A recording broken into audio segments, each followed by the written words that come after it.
2026 বিশ্বকাপে মাঠের লড়াইয়ের পাশাপাশি সবচেয়ে বেশি আলোচনার জন্ম দিয়েছে রেফারিং। টুর্নামেন্ট জুড়ে একাধিক বিতর্কিত সিদ্ধান্ত, ভিএআর-এর প্রয়োগ নিয়ে প্রশ্ন এবং রেফারিদের ভূমিকা নিয়ে অসন্তোষ প্রকাশ করেছেন কোচ, খেলোয়াড় এবং সমর্থকরা। বিশেষ করে আর্জেন্টিনার ম্যাচগুলোতে রেফারির সিদ্ধান্ত ঘিরে পক্ষপাতিত্বের অভিযোগও বারবার সামনে এসেছে।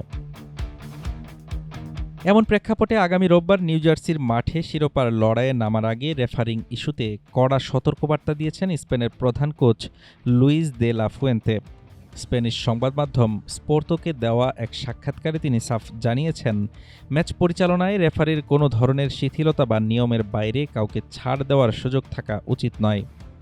কাকতালীয়ভাবেই ফাইনালের দায়িত্বে থাকা স্লোভেনিয়ান রেফারি স্লাভকো ভিনচিকি কাতার বিশ্বকাপে আর্জেন্টিনার সেই প্রথম ম্যাচে সৌদি আরবের ঐতিহাসিক জয়ের ম্যাচটি পরিচালনা করেছিলেন।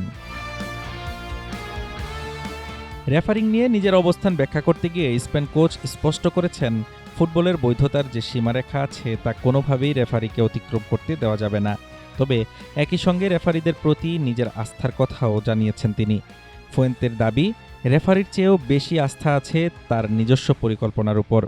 কারণ বিশ্ব ফুটবলের বর্তমান সেরা দুই দলের এই হাই ভোল্টেজ ম্যাচে কেমন কৌশল নিয়ে মাঠে নামতে হবে তা ভালো করেই জানা আছে স্প্যানিশদের।